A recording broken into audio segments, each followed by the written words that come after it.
దేవుని యొక్క కృపను బట్టి మనంతా సజీవంగా దేవుడు కాపాడినందుకు దేవునికి మనందరి తరపున యేసుక్రీస్తు నామములో కృతజ్ఞతలు చెల్లిస్తున్నాను. రకరకాల పిచ్చుల గురించి మనం ఆలోచిస్తున్నాం. ఈరోజు ధన పిచ్చి, ధన వ్యామోహం గురించి ఆలోచిద్దాం. ప్రార్థన. పరమునందు ఆసీనుడవై ఉన్న మా పరలోకపు తండ్రి, మహాబలపరాక్రమము కలిగిన మా దేవ, మీ శక్తి సామర్థ్యాలను బట్టి, మీ బాహుబలాన్ని బట్టి మీకు స్తోత్రాలు. అన్నిటికంటే ముఖ్యంగా మీ పరిశుద్ధతను బట్టి మీకు స్తుతి స్తోత్రాలు చెల్లిస్తూ, మేము కోల్పోయిన పరిశుద్ధతను తిరిగి మాకు ఉచితంగా అనుగ్రహించినందుకు మీకు వెలలేని స్తుతి స్తోత్రాలు, కృతజ్ఞతాస్తుతులు మీ కుమారుడైన క్రీస్తు ద్వారా చెల్లిస్తున్నాము. నాయన, పరిశుద్ధులుగా పుట్టించారు, పాపాన్ని అంటించుకున్నాం. కానీ పాపాన్ని తీసివేసి మా మరణదినం వరకు పరిశుద్ధతను కాపాడుకుంటూ ఇహలోక మాలిన్యం మాకు అంటకుండా బ్రతకమని, ఎలా బ్రతకాలో ఎలా జీవించకూడదో అన్నీ చక్కగా నిబంధన రూపంలో మాకు అనుగ్రహించారు. అందును బట్టి స్తోత్రాలు. మీ నిబంధనను గైకొలుచు ఎంత వీలైతే అంత లోకానికి దూరంగా బ్రతుకుచు ప్రతిరోజు మీకు సమీపంగా బ్రతకటానికి కావలసిన ఆత్మీయమైన ఆహారం వాక్య రూపంలో మాకు టానిక్ లాగా అనుగ్రహిస్తున్నందుకు మీకు స్తోత్రాలు నాయన. ప్రతిరోజు ఆ యొక్క ఆత్మీయమైన ఆహారాన్ని మేము తీసుకుంటూ దినదినము క్రీస్తు రూపానికి సమరూపంగా మారటానికి కావలసిన పరిస్థితులన్నీ మాకు అనుకూలపరుస్తున్నారు. అందును బట్టి మీకు స్తోత్రాలు చెల్లిస్తూ, మాకు వచ్చే ప్రతి శోధన మీరు మీకు దగ్గర చేసుకోవటానికే ఇస్తున్నారన్న విషయాన్ని మేము గమనించి శోధనని జయించి మరింతగా మీకు సమీపంగా మారే అవకాశాన్ని మా అందరికీ కల్పించండి. మేము వాక్యాన్ని విని వాక్యాన్ని అనుసరించేవారుగా ఉండటానికి మంచి నిర్ణయాలు తీసుకునే ఆలోచన విధానాన్ని మీ పిల్లల్లో కలిగించమని కోరుకుంటూ, బోధించున్న నన్ను మరుగుపరచండి. మీ ఆత్మ నింపుదలతో నన్ను నింపండి. మీ పిల్లలకు అర్థమగు రీతిలో బోధించే సామర్థ్యాన్ని నాకు ప్రసాదించమని, మీ పిల్లలు వాక్యాన్ని విని వాక్యానుసారమైన జీవితాన్ని అనుసరించడానికి వారందరికీ సహాయాన్ని దయచేయమని మా రక్షకుడు, మా పాప విమోచకుడు అయిన యేసుక్రీస్తు వారి యొక్క రాజ్యాధికారం కలిగిన నామములో ప్రార్థించి అడిగి వేడుకొనుచున్నాను పరలోకపు తండ్రి. ఆమేన్. చేరువచ్చిన మీ అందరికీ ప్రభువైన క్రీస్తు నామంలో శుభాలు, వందనాలు. ఇంకా భూమి మీద దేవుడు మనిషిని పుట్టించినప్పుడు ధనాన్ని పుట్టించలేదు. భూమి మీద దేవుడు మనిషిని ఏర్పాటు చేసినప్పుడు మనిషికి కావలసిన సమస్తాన్ని భూమి పండించుగాకంటే భూమి పండిస్తుంది. మనిషికి కావలసిన ప్రతి అవసరత తీర్చడానికి భూమి లోపల అనేకమైన పదార్థాలు దేవుడు దాచిపెట్టాడు. ఎప్పుడో క్రీస్తు పూర్వం నోవాహు గారి జలప్రళయ కాలంలో మరణించిన అనేక జీవరాశుల అవశేషాలు ఈరోజు మనకి పెట్రోలియం ప్రోడక్ట్గా ఉత్పత్తి అయ్యి ఇన్ని వాహనాలు తిరగటానికి ఉపయోగపడుతుంది. అంటే భూమి మీద మరణించిన ప్రతి జీవరాశి భూమి అట్టడుగు పొరల్లోకి వెళ్ళిపోయి అది ఒక ద్రవ రూపంలోనికి మారిపోయి మనుషులకు ఉపయోగపడుతుంది. అంటే దేవుడు భవిష్యత్తు జ్ఞానం ఎంత గొప్పదో ఆలోచించాలి. అంటే మనిషి భూమి మీద బ్రతకటానికి ఏ కాలంలో ఏ తెలివిని ఉపయోగించి ఏ వస్తువులు తయారు చేస్తాడో, ఎలా ప్రకృతిని ఉపయోగించుకుంటాడో భవిష్యత్తు ఎరిగిన దేవుడు ఇవన్నీ ముందుగానే ఆలోచించి కొన్ని కోట్ల సంవత్సరాలు క్రితమే భూమిలో ఇవన్నీ పెట్టాడు. అంటే మన గురించి మనం పెద్దగా ఆలోచించాల్సిన అవసరం లేదు. వాస్తవంగా అయితే దేవుడు చెప్పింది చేసినట్టయితే చాలు. ఇంకా మన గురించి మనం ఆలోచించాల్సిన పని లేదు, చింతపడాల్సిన అవసరం అంతకంటే లేదు. ఎప్పుడైతే మనిషి దేవునికి దూరం అవుతాడో, దేవుని మాటలను పెడచెవిన పెడతాడో, అప్పుడు సమస్తం మనకు సమస్యలే. ఈ చిన్న సీక్రెట్ మనకు అర్థమైపోతే అసలు ఇక భూమి మీద దిగులు పడి రోగాలు తెచ్చుకునే మనుషులే ఉండరు. సమస్త రోగాలకి కారణం మన దిగులే, మన ఆలోచన విధానం. మెదడులో నరాలు రక్తం గడ్డకడుతుంది. ఎందుకు అంటే బాగా హీట్ ఎక్కిపోయి రక్త ప్రసరణ సరిగ్గా జరగకో లేకపోతే ఎక్కువగా జరుగో బ్లాక్ అయిపోతూ ఉంటుంది, లేకపోతే పలచబడిపోతుంది. రకరకాల వ్యాధులకి మనం పడే టెన్షను, మనం తీసుకునే రిస్క్. వాస్తవంగా దేవుని పద్ధతిలో మనం బతికితే, దేవుడు చెప్పింది చెప్పినట్టుగా బతికితే, కొంత బతికి కొంత బతకపోతే కాదండి, పూర్తిగా దేవుని పద్ధతిలో మనిషి బ్రతికితే మనిషికి అసలు సమస్యలే లేవు. సమస్య వచ్చినా అది సమస్య అనిపించదు. ముందు వర్తమానంలో విన్నాం, అన్నిట్లో నేను ఎలా ఉన్నాను అన్నాడు పౌలు గారు. తృప్తి ఎందుకుంది? తృప్తి ఆయనకి లేనప్పుడు తృప్తి ఉంటుందా? ఉంటే తృప్తి ఉంటుందా? ఉంటే తృప్తి ఉంటుంది. లేకపోతే నాకేమీ లేదండి ఈరోజు అయినా తృప్తి కలిగి ఉన్నానని చెప్పగలిగిన వాళ్ళు ఎవరున్నారంటే లేరు. ఎందుకు లేరంటే భక్తి లేదు. భక్తి ఉంది కానీ పరిపూర్ణమైన భక్తి లేదు. కాబట్టి భక్తి ఉంటే ఇంకా మనకు అసలు ఏమీ దేని గురించి చింత దిగులు ఉండాల్సిన అవసరం లేదు, ఉండదు. కానీ ఈరోజు మనిషి సృష్టించుకున్న కరెన్సీకి, నోటుకి బానిసైపోయాడు. ఆ నోటు లేకపోతే నాకు బతుకే లేదనే స్థితిలోనికి వెళ్ళిపోయాడు. జీవ నిండా డబ్బు ఉంటే ఆ ధైర్యం వేరు, ఆ హుందాతనం వేరు. జేబులో చిల్లిగవ లేకపోతే చెప్పండి, డేలా పడిపోతాం. ఏదో ఒంట్లో ఉన్న శక్తి అంతా ఎవరో లాగేసినట్టు. ఇక ఇంట్లో డబ్బులు లేక, జేబులో లేక మనకు అసలు ఏమీ లేవు అనుకోండి, ఎలా ఉంటుంది పరిస్థితి? నీరసం, మొత్తం శక్తి అంతా అయిపోయినట్టుగా ఫీల్ అయిపోతాం.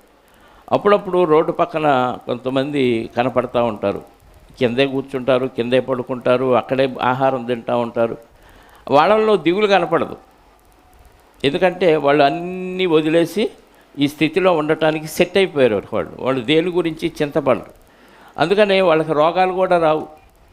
మురికి నీళ్ళు తాగుతారు, ఎంగిలాకుల్లో అన్నాలు తింటారు, ప్రశాంతంగా బతికేస్తూ ఉంటారట. అలానే వాళ్ళకి భక్తి ఉందా అంటే భక్తి ఉండటం వలన అది జరగలేదు. కానీ అన్నిటి అనుభవించి వైరాగ్యం వచ్చేసి నా స్థితి ఇంతే, నా బతుకింతే అని ఫిక్స్ అయిపోయారు. కాబట్టి వాళ్ళకి ఆ స్థితి ఉంది. భక్తి ఉండటం వల్ల రాలేదు అది వాళ్ళకి. కానీ అలాంటి స్థితి భక్తి వల్ల మనకు వస్తుంది. అంటే ఏదున్నా ఏది లేకపోయినా సంతృప్తి కలిగి ఉండటం అనేది భక్తిలో ఉన్న గొప్ప పవరు. కానీ ఈరోజు మనిషి డబ్బు సంపాదనే ధ్యేయంగా, డబ్బుకి ఒక మాటలో చెప్పాలంటే సాగిల పడుతున్నాడు. కింద పడితే నోటు కళ్ళకద్దుకోకుండా జేబులో పెట్టుకునేవాళ్ళు లేరు కదా. కింద పడితే కళ్ళకద్దుకొని జేబులో పెట్టుకుంటారు. అది మురికి చేతులతో పట్టుకున్న నోటైనా సరే నోటి దగ్గర ముద్దు పెట్టుకొని మరి ఎంతమంది పాడు పనులు చేసిన వాళ్ళ చేతుల్లో మారి వచ్చిందో ఆ నోటు. అలాంటిది కూడా కళ్ళకద్దుకొని ముద్దు పెట్టుకొని అదేదో పవిత్రంగా ఉన్నట్టు జేబులు వేసుకుంటున్నామంటే దాని మీద మనకెంత భక్తో. బైబిల్ కింద పడినా అట్లా తీసి మళ్ళీ కళ్ళకద్దుకొని పెట్టుకోరు ఎవరు. అలా దుమ్ము దులిపి 2 దెబ్బలు కొట్టేదానికి భయం ఉందా, ఇంకోసారి పడతావా కింద అన్నట్టుగా 2 దెబ్బలు బాది బైబిల్ని చక్కగా మళ్ళీ సంకలో పెట్టుకుంటాం. కానీ నోటుని అలా కొట్టం కదా, ఎలా కొడితే మళ్ళీ చిరిగిద్దా అని భయం. అంటే నోటు మీద ఉన్న ప్రేమ భక్తి మీద, బైబిల్ మీద లేదు. డబ్బు దేవుడు పుట్టించలా, డబ్బు మనిషి కనుగొన్నాడు. వస్తు మార్పిడి జరిగేది. తర్వాత వస్తువు మార్పిడిలో నా వస్తువు గొప్పదని, నా పదార్థం గొప్పదని ఒకరికొకళ్ళు ఫీల్ అవటం వల్ల నువ్వు ఎక్కువ ఇస్తేనే నేను ఇస్తాను అని ఇలా వస్తు మార్పిడులు పోయి ఒక కరెన్సీ అనేది, ఒక నిర్దిష్టమైన ఒక నాణ్యం అనేది తయారు చేయటం జరిగింది. కానీ ఈరోజు మనిషి దానికి బానిస అయిపోయాడు. దాన్ని దేవుడు ఏమన్నాడంటే క్రూర మృగం అన్నాడు. ఏమన్నాడు? క్రూర మృగం అన్నాడు. ఒకసారి ప్రకటన గ్రంథం 13వ అధ్యాయము 15, 16, 17 వచనాలు చదువుదాం ప్రియులారా. ఈరోజు మనుషులందరూ దానికి ఒక అధికారంగా తీసుకున్న మృగం మనుషుల్ని బానిసలుగా చేసుకొని ఖచ్చితంగా నాకు నమస్కారం చేయకపోతే మీరు చస్తారు, మిమ్మల్ని చంపేస్తాననే స్థితిలోనికి మార్చేసింది మనుషుల్ని. ఎందుకంటే మనుషులు దానికి అంత దాసోహం అయిపోయారు. డబ్బు లేనివాడు డబ్బుకు కొరగాడు అన్నట్టుగా మనుషుల్ని బానిసలుగా చేసుకుంది. 13వ అధ్యాయము ప్రకటన గ్రంథం 15వ వచనం నుండి చదువుదాం. మరియు మృగము యొక్క, మృగం అంటే సాతానుగాడు, సాతాను యొక్క ప్రతిమ ఎవరంటే ప్రతిమ ధనం, డబ్బు. సాతాను యొక్క జిరాక్స్ కాపీ, ప్రతిబింబం డబ్బు. మాట్లాడునట్లు ఆ మృగము యొక్క ప్రతిమకు నమస్కారము చేయని వారిని హతము చేయునట్లు ఆ మృగము యొక్క ప్రతిమకు ప్రాణమిచ్చుటకై దానికి అధికారం ఇవ్వబడెను. ఎవరిచ్చారు అధికారం? దేవుడిచ్చాడా, మనుషులు ఇచ్చారా? అధికారం ఇయ్యబడెను అన్నాడు అంటే ఎవరో ఇచ్చారు. ఎవరిచ్చారు? దేవుడు ఇచ్చి ఉంటాడా? దేవుడు పర్మిషన్ ఇచ్చాడు కానీ అధికారం ఇవ్వలేదు. కానీ మనుషులు దానికి అంత ప్రాధాన్యత ఇచ్చారు కాబట్టి దానికి అధికారం వచ్చింది. ఒక రాజకీయ నాయకుడిని మనం ఓట్లేసి ఎన్నుకున్నామంటే ఆయనకి ఏమి ఇచ్చినట్టు? మనం అధికారం ఇచ్చాం. అధికారం మనం ఇస్తే మన మీద ఆయన ఏం చేస్తాడు?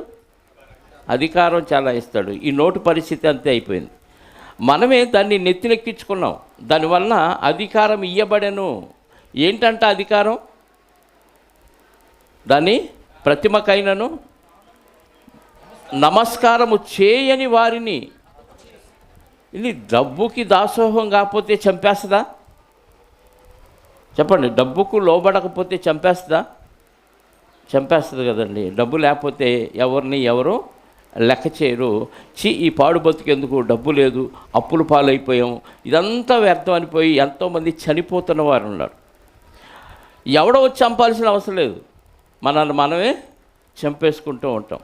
ఇలా చనిపోతున్న వారు బోల్డ్ మంది ఉన్నారు.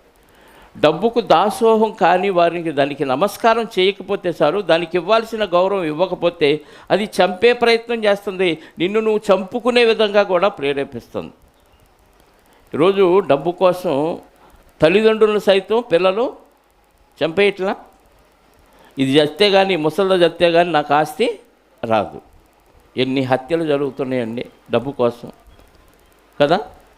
అన్నదమ్ముల మధ్య, అక్కజెల్లెల మధ్య, తల్లిదండ్రుల మధ్య శవాన్ని అక్కడ పెట్టి పంచాయతీలు, ఈ వాటా, ఈ స్థలం, ఈ ఇల్లు ఎవరికి రావాలి? నువ్వు ఇప్పుడు పంచితేనే, పంపకాలు జరిగితేనే శవాన్ని దహన సంస్కారాలకు పర్మిషన్ ఇస్తావు. లేకపోతే శవాన్ని అక్కడే పెట్టుకుని పీక్కు తింటావా? చూడండి ఎంత రాక్షస తత్వంగా మారిపోయిందో మనుషులకి. దానికి దాసోహం అవ్వాలి, నమస్కారం చేయాలంట. దానికి దాసోహం అవ్వకపోతే మనుషుల్ని చంపునట్లు దానికి అధికారం ఇవ్వబడెను. హతము చేయనట్లు ఆ మృగము యొక్క ప్రతిమకు ప్రాణమిచ్చుటకై దానికి అధికారం ఇవ్వబడను. డబ్బు కోసం ప్రాణం ఇస్తారు, అవసరమైతే ప్రాణం తీస్తాడు. ఎన్ని హత్యలు జరుగుతున్నాయండి డబ్బు కోసం. మొన్న ఈ మధ్య ఒక ఆవిడ వాళ్ళ బంధువుల్ని ఏర్పాటు చేసుకుని భర్తని కిరాయి ఇచ్చి చంపించింది. ప్రాణం ఇచ్చింది, లేకపోతే ప్రాణం తీసింది. దానికి అధికారం మనమే ఇచ్చేసాం. డబ్బు ఇస్తే చాలు, అది నా బంధువా, అన్న, తమ్ముడా, అక్క, చెల్లి ఏ భేదం లేదు, ఎవరినైనా చంపేస్తాం అంతే. ఆ డబ్బుతో ఏం చేయాలంటే సుఖపడాలంతే. అంటే నీ సుఖం కోసం ఎదుటోడు ఏమైపోయినా పర్వాలేదా? అంతేనండి.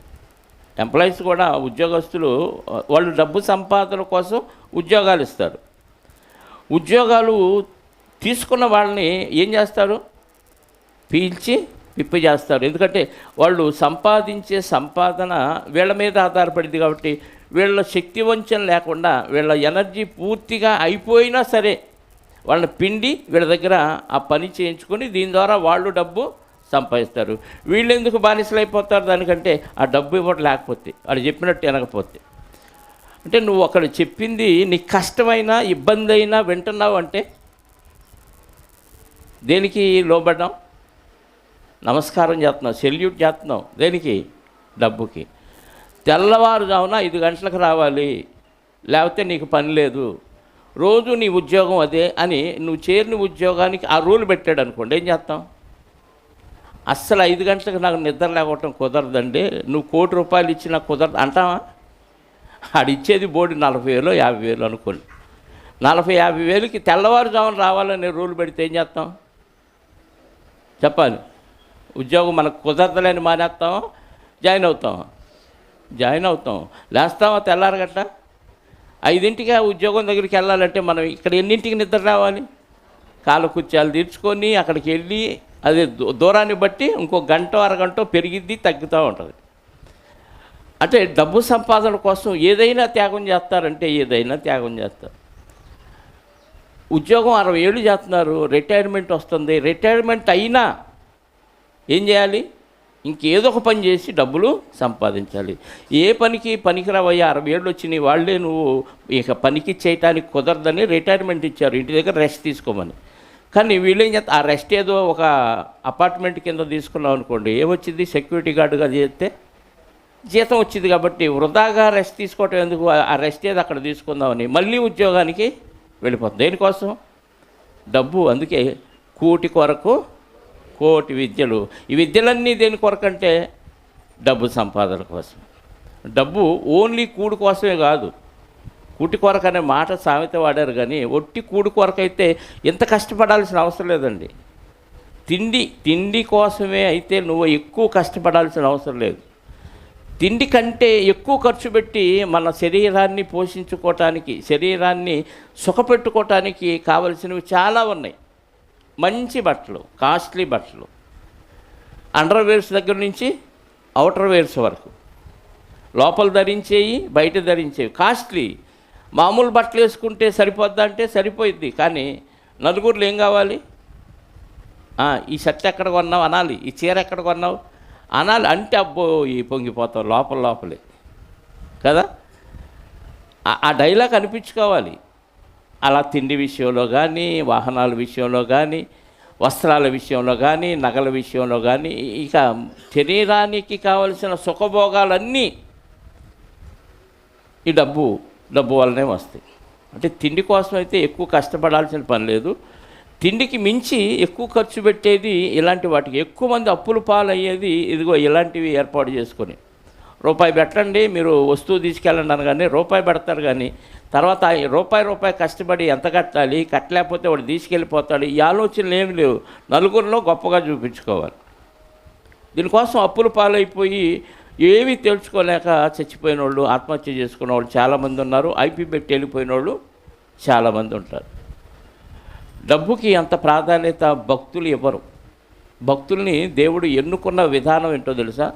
యేసుక్రీస్తు వారు సైతం కొరింథీ 2వ పత్రిక, ఇది మళ్ళీ ఇక్కడికి వద్దాం, 8వ అధ్యాయం 9వ వచనంలో ఆయన ముల్లోకాలను కలిగించిన వాడు, ముల్లోకాలను పాలించే చక్రవర్తి. ఎవరు? ప్రభువైన యేసుక్రీస్తు వారు. ఆయన భూమి మీద ఉన్నప్పుడు, పరలోకంలో ఉన్నప్పుడు ఆయన చక్రవర్తి, రాజులకు రాజు, ప్రభువులకు ప్రభు. అలాంటి యేసుక్రీస్తు వారు పరలోకం నుంచి భూమి మీదకి వచ్చినప్పుడు ఏమీ లేనివాడుగా ఉన్నాడు.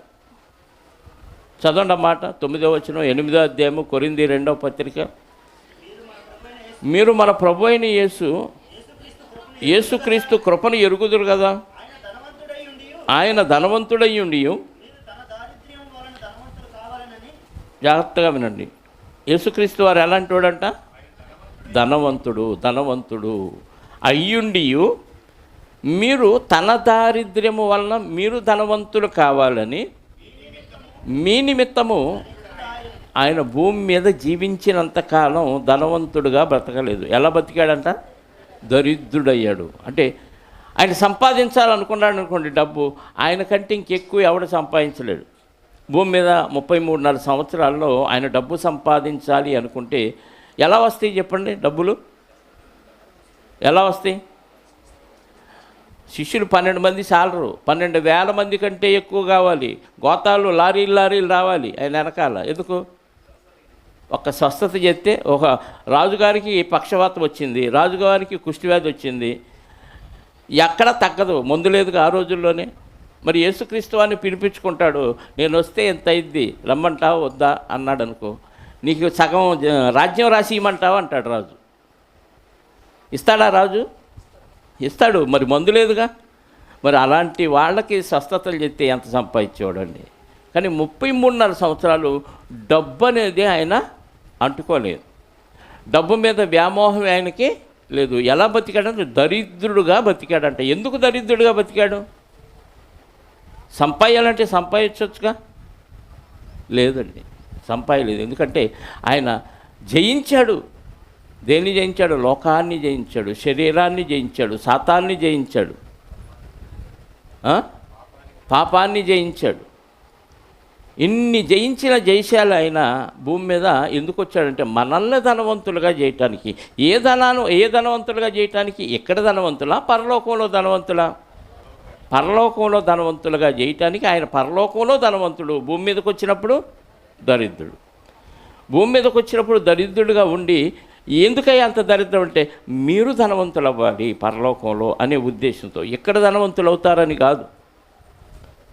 అంటే యేసుక్రీస్తు వారు మనకు ఒక మాదిరి చూపించాడు. లోకంలో డబ్బు కోసం నువ్వు ఏది ఇబ్బంది పడవద్దు, దాని గురించి ధ్యాసే వద్దు. అది సమస్త కార్యాలు జరిగించటానికి సమస్తాన్ని సమకూడి జరిగించేది నేను అంటున్నాడు దేవుడు. నీకు ఎప్పుడు ఏది అవసరమో ఆయన అప్పుడు ఏర్పాటు చేస్తాడు దాన్ని. అదే విశ్వాసంతో మనం పొందుకోలేకపోతున్నాం. ఆ విశ్వాసం ఉంటే ఆటోమేటిక్గా నీకు సమకూడి జరుగుతాయండి. దాని గురించి చింతపడాల్సిన పని లేదు, ప్రయాసపడాల్సిన పని లేదు, అసలు కష్టమే పడాల్సిన పని లేదు. ఒక మాటలో చెప్తే మనం డబ్బు సంపాదన కోసం కష్టపడినంతగా దేవుని కోసం కష్టం కాదు కదా, కష్టం లేకుండా కూడా పని చేయట్లా. తేడా అర్థమైందా? కష్టము లేకుండా కూడా పని చేయట్లా, కానీ డబ్బు సంపాదన కోసం కష్టము, చెమట రక్తపు చుక్కగా మారేదాకా కష్టపడుతున్నాం. కానీ యేసుక్రీస్తు వారు ఏం చేశాడు? దరిద్రుడిగా వచ్చాడు. ఎందుకు దరిద్రుడిగా వచ్చాడంటే మనల్ని ధనవంతులుగా చేయటాను. పరలోకంలో ఎక్కడ ఉందండి? యాకోబు పత్రిక 2వ అధ్యాయము 5వ వచనం చూడండి ప్రియులారా. యాకోబు పత్రిక 2వ అధ్యాయము 5వ వచనం అందరు తీయండి.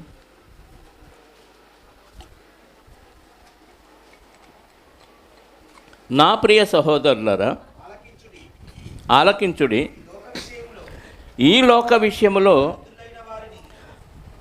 విషయములో దరిద్రులైన వారిని విశ్వాసమందు భాగ్యవంతులను గాను, తనను ప్రేమించు వారికి తాను వాగ్దానము చేసిన రాజ్యమునకు వారసులుగాను ఉండుటకు దేవుడు ఏర్పరచుకోలేదా? దేవుడు ఎవరిని ఏర్పాటు చేసుకున్నాడంట? లోకములో దరిద్రులైన వారిని. ఆత్మీయ దరిద్రత ఉంది, ఆర్థిక దరిద్రత ఉంది. 2 దరిద్రతలు. శరీరరీతిగా ఆర్థిక దరిద్రత, ఆత్మీయంగా వాక్యము లేకపోయే దరిద్రత. ఈ లోకములో దరిద్రులైన వారిని విశ్వాసమందు భాగ్యవంతులుగాను, విశ్వాసమందు భాగ్యవంతులు, లోకంలో భాగ్యవంతులు కాదు, మళ్ళీ విశ్వాసమందు భాగ్యవంతులుగాను, తన్ను ప్రేమించు వారికి తాను వాగ్దానము చేసిన రాజ్యమునకు వారసులుగాను ఆయన ఏర్పాటు చేసుకొనలేదా? అయితే మీరు దరిద్రులను అవమానపరచుదురు. దరిద్రులు ఏం చేస్తున్నారు? వాళ్ళు డబ్బు లేదంటే వాళ్ళని లెక్క చేయరు ఎవరు. పేదల్ని పట్టించుకోరు ఎవరు, లెక్క చేయరు. ధనవంతులు అంటే డబ్బు ఉంటే మనకి గర్వం వస్తుంది. లోకంలో డబ్బు వలన చాలా మేళ్ళు ఉన్నాయి, అలాగే డబ్బు వలన చాలా కీళ్ళు ఉన్నాయి. కీళ్ళు ఎవరు చెప్పరు. నువ్వు బాగా చదువు, మంచి ప్రయోజకుడు, బాగా డబ్బు సంపాదించు, దర్జాగా బతుకు. ఇది లోకంలో ఉన్న విపరీతమైన కాన్సెప్ట్. ఎన్ని కాన్వెంట్లు ఈరోజు వెలసిల్ని అంటే కారణం, వీటి వెనక మూల ఉద్దేశం ఏంటి చెప్పండి? ఇన్ని కాన్వెంట్లు, ఇన్ని లక్షల కోట్లు పెట్టి ఎల్కేజీకి ఎంత? కొన్ని పెద్ద పెద్ద కార్పొరేట్ స్కూళ్ళలో 1,50,000 ఎల్కేజీయా? మేము చదువుకునేటప్పుడు ఈ కేజీలు లేవు. 1వ క్లాసు, 2వ క్లాసు, 3వ క్లాసు, ఇంతే. కేజీలు, అర కేజీలు ఏమి లేవు. ఇక ఇప్పుడు ఎల్కేజీ కంటే ముందు కూడా నర్సరీలో ఉన్నాయి. 3 ఏళ్లకే నర్సరీలో పడేస్తున్నారు. ఇక రేపు ఉయ్యాలు పుట్టబోయే బిడ్డ కోసం కూడా అడ్మిషన్లు తీసుకుంటున్నారు ఇప్పుడే కొంతమంది. బిడ్డ పలానా గర్భవతిగా ఉందనగానే తెలుసుకొని మీకు బిడ్డ పుట్టి బయటకు వచ్చినాక మా స్కూల్లోనే చేర్పించాలి. అన్నీ మేమే చూసుకుంటాం. 1, 2 కూడా మేమే అడుగుతాం ఆయమ్మలను పెట్టి. దేనికండి ఇంత బాధ? పోనీ పక్కింటోళ్ళు ఏమన్నా పేదోళ్ళు ఇబ్బంది పడుతుంటే వాళ్ళకి ఏమైనా చేస్తారా సేవ? చేయరు. వాళ్ళకి డబ్బులు రావుగా.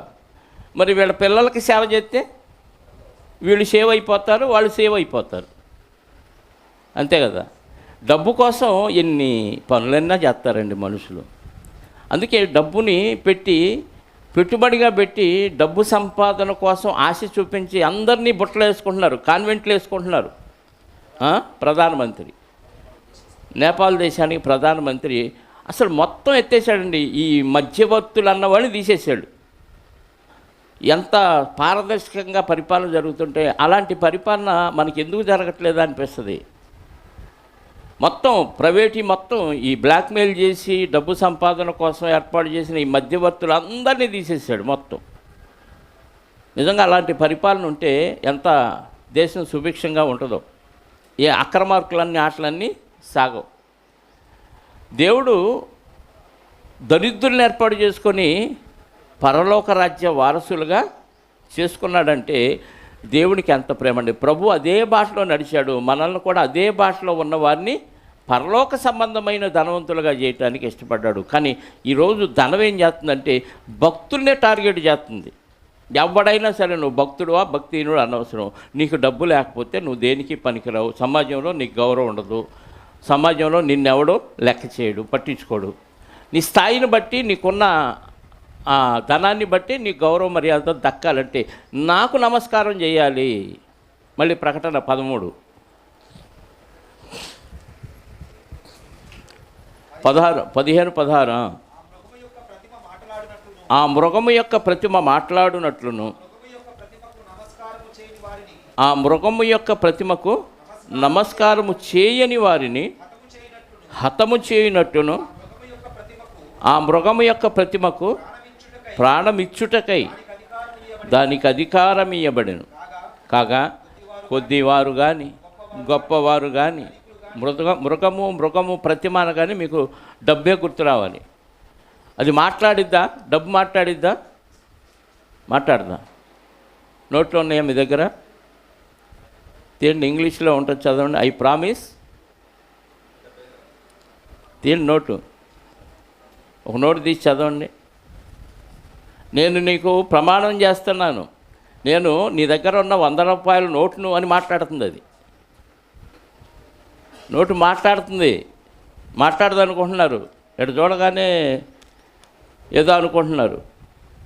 ఏమంటుందో చూడండి. నోటు చిన్న అక్షరాలు ఉన్నాయి. I promise to pay the bearer the sum of 500 rupees. ఏమంటుంది నోటు? నేను ప్రమాణం చేస్తున్నాను, నేను 500 రూపాయల నోటును ఎవడు కాదంటానికి ఇల్లేదు. ఇది 100 రూపాయల నోటు అన్నాడానికి ఎవడన్నా అరే నోటు మాట్లాడుతుంది చూడరా అని చూపించవచ్చు. ఆ మృగము యొక్క సంఖ్య మాట్లాడునట్లు దానికి, ఇప్పుడు ఇది నేను ఈపోతే ఆయన మాట్లాడతాడు, మాట్లాడినట్టు దానికి అధికారం ఇవ్వబడెను. కాగా కొద్దివారు కానీ గొప్పవారు కానీ ధనికులు కానీ దరిద్రులు కానీ స్వతంత్రులు కానీ దాసులు కానీ అందరూ కుడి చేత్తోనే దాన్ని ముద్ర వేయించుకుంటారు. ఎడం చేత్తో తాకరో, అపశకునం కదా. ఈ చేత్తో ఇచ్చామనుకోండి, చెయ్యి మార్చు అంటాడు. కుడి చేత మీదనే కానీ తమ నొసటి ఎందు ఆలోచన నిండా ఏముంటే చెప్పండి? డబ్బు, డబ్బు, ఆస్తి, డబ్బు, ఆస్తి, సంపాదన. ఇదే నొసటి యందు ముద్ర అంటే 500 రూపాయల నోటు ముద్ర ఎక్కడ ప్రింట్ చేస్తాడని కాదు. ఆలోచన డబ్బు చుట్టూ తిరుగుతూ ఉంటాయి ఆలోచన. చేత్తో ముద్ర అంటే చేత్తో అదే కార్యక్రమాలు. డబ్బు సంపాదనే ధ్యేయం. ముద్ర చేతికి ఎముక లేనట్టు ఇంద్ర దానం చేస్తూ ఉంటాడు. అంటే ఎముక లేకపోతే ఊరకి ఇలా ఇలా అంటుందని. అలాగే చేత్తో ముద్ర వేయించుకోవటం అంటే డబ్బు ఇలా సంపాదించటమే చెయ్యి పని. ముద్ర వేస్తే ఆ పని అదే చేస్తుంది చెయ్యి. నొసటి యందు ముద్ర అంటే ఎప్పుడు డబ్బు సంపాదన కోసమే ఈ దృష్టి అంతా. లేకపోతే ఉన్నది ఎలా కాపాడుకోవాలో ఇదే ఆలోచనలు. కొంతమంది కావాలని రాజకీయాల్లోకి వస్తున్నారు. ఎందుకో తెలుసా? వాళ్ళకున్న అక్రమ ఆస్తులు ప్రభుత్వాలు ఎక్కడ లాగేసుకుంటాయని. ఈ పదవి ఉంటే వాటిని కాపాడుకోవచ్చని రాజకీయాల్లో కూర్చున్న వారు ఉన్నారు. నువ్వు ఏ పని చేసినా సరే మెయిన్ అక్కడ డబ్బు సంపాదనే ధ్యేయం. డబ్బు లెక్క లేకుండా ఖర్చు పెట్టేవాళ్ళు ఎవరు లేరు. ఒకడు పెడితే వాళ్ళ శరీర అవసరాల కోసం లెక్క లేకుండా ఖర్చు పెడతారే తప్ప బయట వాళ్ళ కోసం లెక్క లేకుండా ఖర్చు పెట్టేవాళ్ళు ఎవరు ఉండరు. ఎందుకంటే ముద్ర ఎక్కడుంది. కుడి చేతి మీద ముద్ర కొన్నవారు తమ నొసటి ఎందైనను ముద్ర వేయించుకొనున్నట్టును ఆ మృగము పేరైనను దాని పేరిట సంఖ్యను గలవాడు తప్ప క్రయ విక్రయములు చేయుటకు మరి ఎవనికి అధికారము లేకుండానట్లు అది వారిని బలవంతము చేయుచున్నది. అర్థమైన మృగము యొక్క ముద్ర, మృగము యొక్క సంఖ్య, పేరు. నోటు ఇది చెక్కులు ఉంటాయి కదా, చెక్కు మీద ఒక నంబర్ వేస్తాం కదా, అది నోటా, కాయినా, కరెన్సీ నోటు కాదు కదా, నోటు మీద ఉంటుంది లేదా చెక్కు మీద ఉంటుంది. దాన్ని సంఖ్య వేసి సంతకం పెడితే నువ్వు అమ్మొచ్చు, కొనొచ్చు. క్రయ విక్రయములు చేయుటకు అది మరి బలవంతం చేస్తున్నా. అది లేదనుకోండి, ఆ ముద్ర లేదనుకోండి, నీకు నువ్వు అమ్మటానికి పనికిరావు, కొనటానికి పనికిరావు. వాళ్ళని వస్తువు కావాలి నువ్వు అని షాప్కి వెళ్ళావు అనుకో, దాని ఖరీదు ఎంత అంటాడు. అప్పుడు నువ్వేం చేయాలి? ముద్రని ఇవ్వాలి, ఆ ముద్ర కలిగిన నోట్ అన్ని ఇవ్వాలి. లేకపోతే ఇప్పుడు ఫోన్పేలు, గూగుల్ పేలు, ఈ పేలు వచ్చినాయిగా, టకటక దానిలో నొక్కి అకౌంట్లోకి నొక్కేస్తే ఈ సంఖ్య అక్కడ పడిపోయింది. దాని పేరిట సంఖ్యను గలవాడు తప్ప క్రయ విక్రయములు చేయుటకు ఎవరికి అధికారము లేకుండానట్లు అది బలవంతం చేయుచున్నది. ఆ ముద్ర సంఖ్యన్నా ఇవ్వాలి నువ్వు, లేదా ఆ నోటన్నా ఇవ్వాలి. ఇస్తే ఆ వస్తువు ఇస్తాడు. లేదా నువ్వు అమ్మాలంటే వాడి దగ్గర ఆ నోటు తీసుకొని ఆ వస్తువు అమ్మాలి. అంటే అమ్మాలన్నా కొనాలన్నా ఆ ముద్ర సంఖ్య లేదా ముద్ర యొక్క ప్రతిమ నువ్వు ఇవ్వాల్సింది లేదా పుచ్చుకోవాల్సింది. అది అలా మనుషులందరినీ బలవంతం చేయుచున్నది. బుద్ధి గలవాడు మృగం యొక్క సంఖ్యను లెక్కింపనము. ఇది వద్దులండి ఇప్పుడు. అంటే అది మాట్లాడుద్ది, అది అందరి నుదుటి మీద ఆలోచనలు ఉంచుద్ది, అందరి చేతులతో దానికోసమే కష్టపడేటట్టు ప్రయాసపడింది. పౌలు గారు అంటాడు, ఈ నా చేతులు కష్టపడినాయి దేని కొరకు? నా కొరకు, నాతో ఉన్న వారి కొరకు ప్రయాసపడినాయి అంటాడు. అంటే పౌలు గారి చేతులకి ముద్ర ఉంది, కానీ ఆ ముద్ర దేనికి వాడాడు? ఆయన సేవ కొరకు వాడాడు. అర్థమైందా? ముద్ర కోసం వాడలేదు, లోకం కోసం వాడలేదు, శరీర సుఖాల కోసం దాన్ని వాడలేదు. అంటే సాతాను ముద్రగా దేవుడు దాన్ని మనకు పరిచయం చేశాడు. దాంతో జాగ్రత్తగా ఉండాలి. తీసేయచ్చు కదా మరి దేవుడు, అలాంటి దాన్ని ఎందుకు ఉంచాడు అంటే దాంతో దేవుని పని కూడా చేయొచ్చు, దాంతో దేవుని పని కూడా చేయొచ్చు. కానీ మనం ఇక్కడ ముద్ర వేయించుకున్నాం, ఇక్కడ ముద్ర వేయించుకొని ఈ శరీరాని కోసమే పనిచేస్తున్నాం, కష్టపడుతున్నాం, దేవుని పనికి ఏమి చేయట్లా. దానివల్ల నష్టం మనకే, దానివల్ల నష్టం మనకే.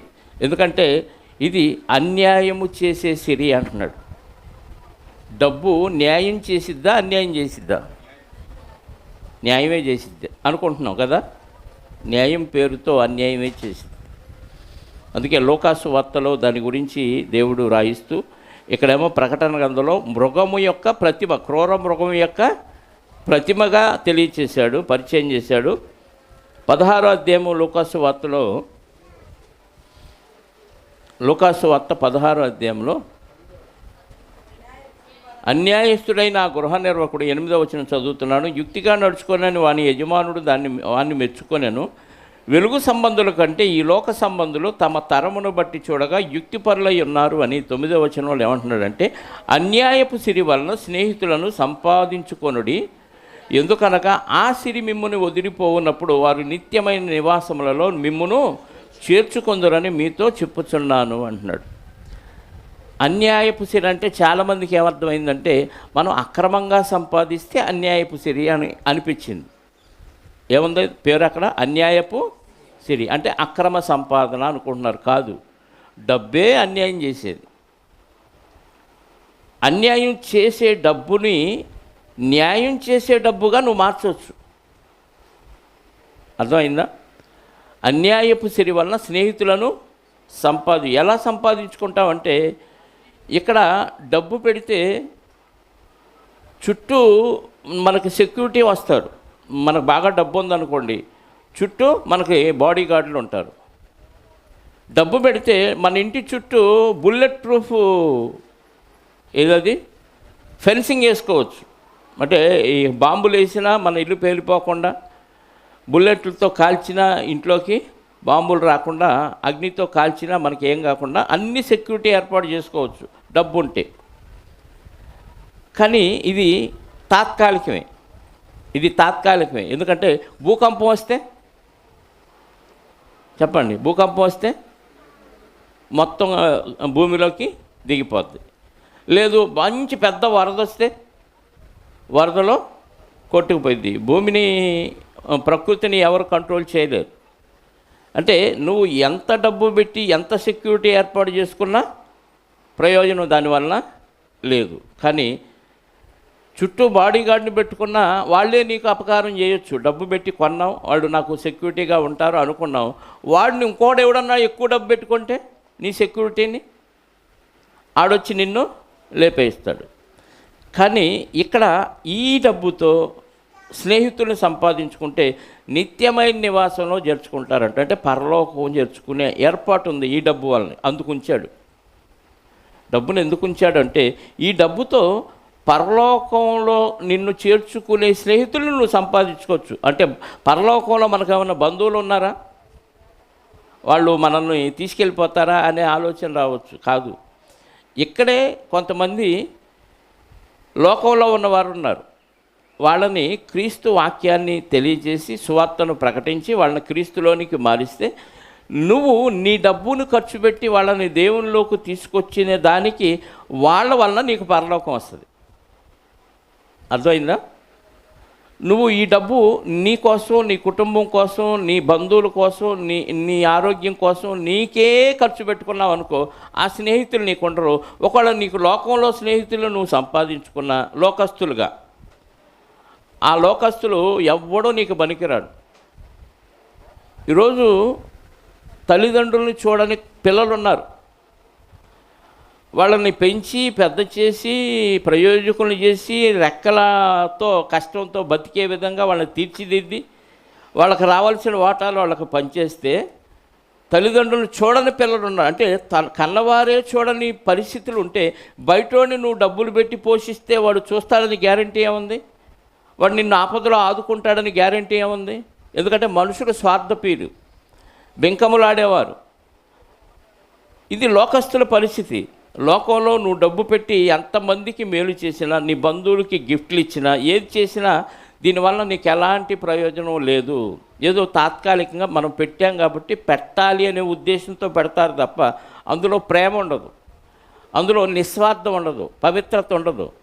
కానీ దేవుని కొరకు నీ ధనాన్ని ఖర్చు పెడితే, దేవుని కొరకు నీ సంపాదన ఖర్చు పెడితే దీనివల్ల నువ్వు అన్యాయం అయిపోవు. ఇది నిన్ను అన్యాయం చేయదు, నీకు న్యాయం చేస్తుంది ఈ సిరి. అర్థమైందా? నీ సంపాదన దేవుని పని కోసం, అనేకులను రక్షించడం కోసం ఖర్చు పెడితే నీకు నిత్య జీవంలో చేర్చుకునే బ్యాచ్ తయారైంది. నీకు ఇక్కడే లోకంలో జై జిందాబాద్ అని నిన్ను పొగుడుతూ నీకు జయధ్వనాలు చేసేవాళ్ళని నువ్వు సంపాదించుకోవడానికి నువ్వు పెట్టినరోజు అందరూ నిన్ను పొగుడుతారు.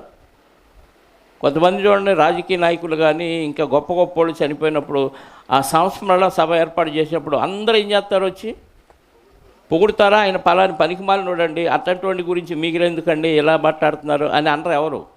ఏం చేస్తారు? అందరూ పొగుడుతారు. ఎందుకు? ఆయన ఉప్పు పులుసు తిన్నోళ్ళు వీళ్ళు, అందుకని పొగుడుతారు. అదే ఇక్కడ పొగడకుండా కేవలం నువ్వు పెట్టుబడి పెట్టి వాళ్ళని ఆత్మను రక్షించిన కారణాన్ని బట్టి వాళ్ళు మంచిగా బతికారనుకో, వాక్యానుసారంగా వాళ్ళు పరలోకం చేరతారు. వాళ్ళు అక్కడ చేరటానికి నీ ధనం నువ్వు కష్టపడ్డారు కాబట్టి నీకు పరలోకంలో స్థానం కల్పించడానికి నువ్వు సంపాదించిన సిరే నీకు ఉపయోగపడింది. అంటే మనం సంపాదించిన ఈ సంపాదనతో లోకంలో వాళ్ళని సంపాదించుకోవచ్చు, దేవుని కొరకు సంపాదించవచ్చు. దేవుని కొరకు సంపాదించింది శాశ్వతంగా ఉంటుంది, లోకంలో వారి కోసం సంపాదించింది చెప్పండి నీకు రాదు. నీ భార్య కోసమో, నీ భర్త కోసమో, నీ పిల్లల కోసమో, నువ్వు లోకంలో నీ బామర్దుల కోసమో, బావల కోసమో, అత్తమావల కోసమో, ఎవరి కోసం నువ్వు కష్టపడినా వాళ్ళు మారలేదనుకోండి, ఈ నువ్వు ఖర్చు పెట్టినంత ఏమైనట్టు?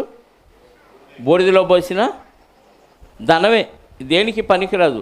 అదే నీకు పరిచయం లేని ఎవడో దిక్కుమాలినోడు, అనాథ, తెలియదు, ముఖ పరిచయం కూడా లేదు, అతని కోసం నీ కష్టాన్ని నువ్వు ఖర్చు పెట్టావనుకోండి, అతని వలన నువ్వు పరలోకం వెళ్ళటానికి అవకాశం వచ్చింది. అలాంటి వాళ్ళని ఎంతమంది నువ్వు సంపాదించుకోవచ్చు.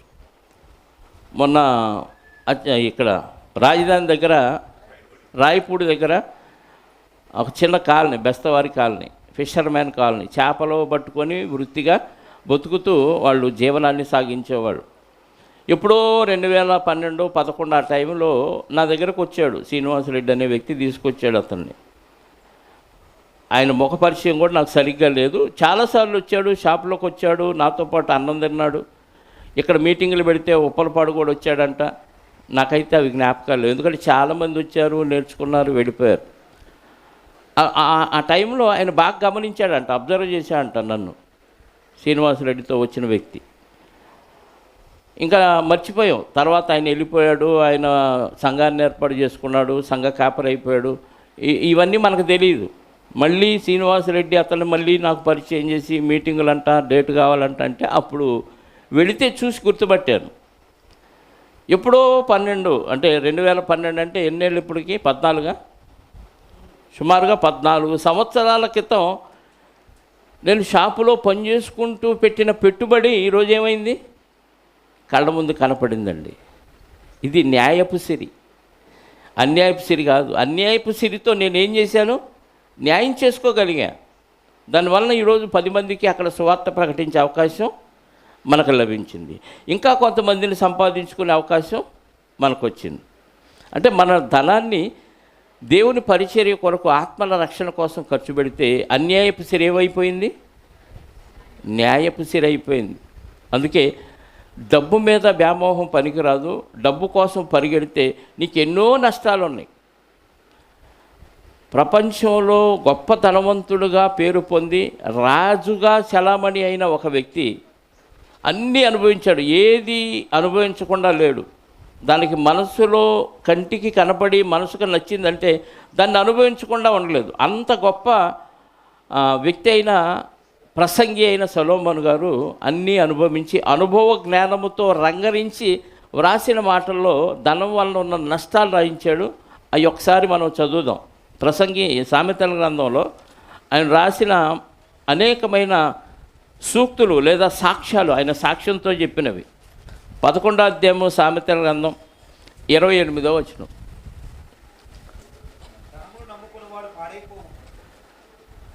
డబ్బు నమ్ముకున్నవాడు ఏమవుతాడంట? నాకు ఎవడు అవసరం లేదండి, బంధువులు అవసరం లేదు, స్నేహితులు అవసరం లేదు, తల్లిదండ్రులు, నాకు డబ్బు ఉంటే చాలు అనుకుని నమ్ముకున్నాడా? డబ్బు కంటే ఎక్కువగా ఇంకెవరిని నువ్వు నమ్మలేదా? నువ్వు పాడైపోతావు. చాలామంది డబ్బు సంపాదించి హాస్పిటల్ బెడ్ మీద ఉన్న వ్యక్తులు చివరిలో పలికిన మాటలేంటి? ఒక యాపిల్ ఫోను తయారు చేసిన ఆయన పేరేంటి? Steve jobs. ఏమన్నాడు ఆయన? నేను ఎవడో చేయలేని ఫోన్ గొప్పది కనిపెట్టి అందరికీ ఇవ్వాలి, బెస్ట్ ఇవ్వాలనుకున్నాడు. కానీ నా జీవితంలో బెస్ట్ కోల్పోయాను, నేను చాలా నష్టపోయాను.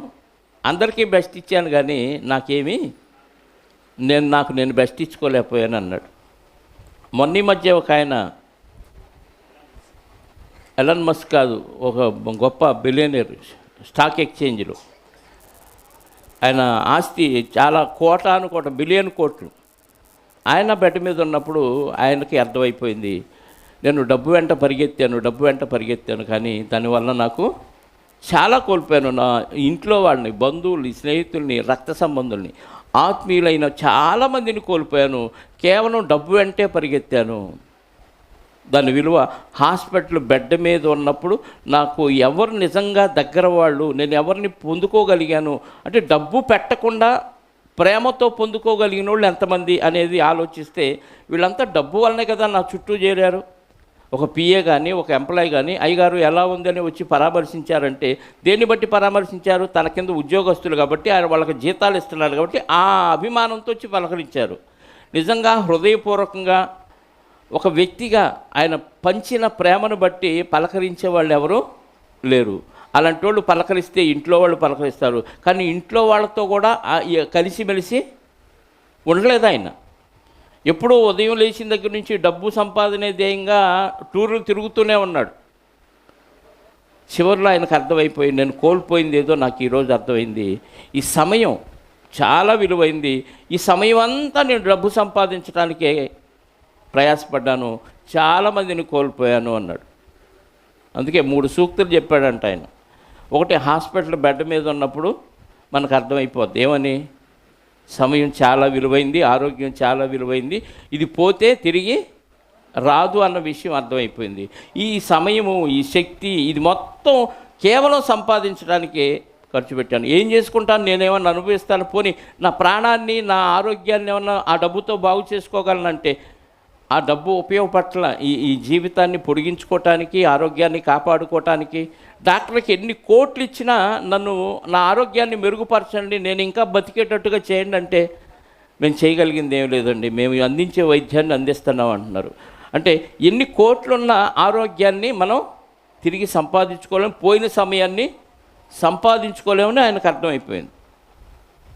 మరొక సందర్భం ఆయన చెప్తూ, జైల్లో ఉంటే మనకి స్వేచ్ఛ అంటే ఏంటో అప్పుడు అర్థమైద్ది అన్నాడు. జైల్లో ఉంటే స్వేచ్ఛ. ఇప్పుడు మనం ఇష్టం, మన ఇంట్లో ఉన్నాం, ఇండివిజువల్గా ఉన్నాం, మన మీద ఏ కేసులు లేవు, ఎవరు మనల్ని ఏమీ చేయరు. ఎక్కడికన్నా వెళ్ళాలంటే ఇమ్మీడియట్గా వెళ్ళొచ్చా లేదా? వెళతాం. ఎవరితోనో మాట్లాడగలవా? మాట్లాడడం. పలాంటి తినాలి, తినగలవా? తింటాం. పలాంటి సినిమా చూడాలి, వెళ్ళి చూడగలవా? చూస్తాం. ఏదైనా చేయటానికి స్వేచ్ఛ ఉంది ఇప్పుడు మనకి.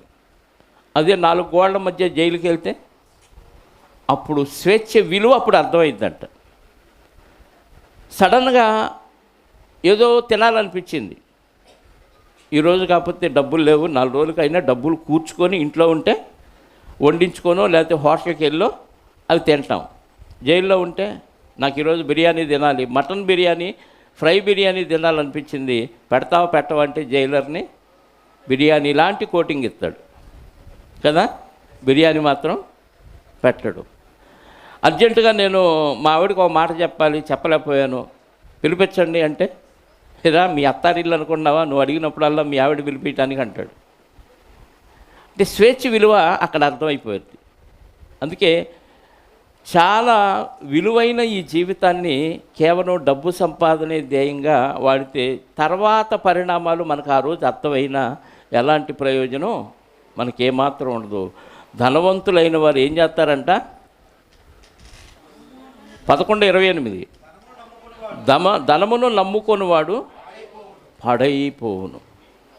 పాడైపోతాడా? డబ్బునే నమ్ముకున్నాడు, ఖచ్చితంగా పాడైపోతారండి. మనం బాగుపడుతున్నట్టుగా ఫీల్ అవుతాం, కానీ పాడైపోతాం. ఇందులో బంధువులు, రక్త సంబంధులు, ఏవి అసలు అనిపించవు. నాకు డబ్బు ముఖ్యమయ్యా, నువ్వేమన్నా చెయ్యి, అవి కావాల్సిందే అంటాడు. ఇందులో ఇక బేరసారాలు కానీ, అడ్జస్ట్మెంట్లు, రాజీలు ఏమాత్రం ఉండవు. దానివలన ఎంత పాడైపోతాడంటే అంత ఎవరిని సంపాదించుకోలేవు, నువ్వు ఎవరిని సంపాదించుకోలేవు. ఇంట్లో వాళ్ళను కూడా వ్యాపార దృష్టితోనే చూస్తావు, డబ్బు సంపాదన దృష్టితోనే చూస్తావు. కొంతమంది తల్లిదండ్రులు చూడండి, మగపిల్లలను పెంచి వీడికి తల్లి గర్భంలోంచి బయటకు వచ్చినప్పటి నుంచి ఇప్పటిదాకా పెట్టుబడి పెట్టి రాసుకునే తండ్రులు ఉన్నారు. వాడి పాల ఖర్చు ఎంత, వాడి కడ్రాయర్ల ఖర్చు ఎంత, వాడి బనీళ్ళ ఖర్చు ఎంత, వాడికి డైపర్ల ఖర్చు ఎంత, వాడి కాన్వెంట్ ఖర్చులు ఎంత, యూనిఫామ్ ఖర్చులు మొత్తం రాసుకొని ఇంత కట్నం కావాలంటాడు. ఎలా వసూలు చేయాలి? మరి అవతల వాళ్ళు కూడా పిల్లలను కన్నోళ్ళే కదా, వాళ్ళు కూడా లెక్కేస్తే ఎవరెవరికి ఇవ్వాలి? మగపిల్లలకి ఖర్చు ఎక్కువ, ఆడపిల్లలకి ఎక్కువ పెంచే విధానంలో.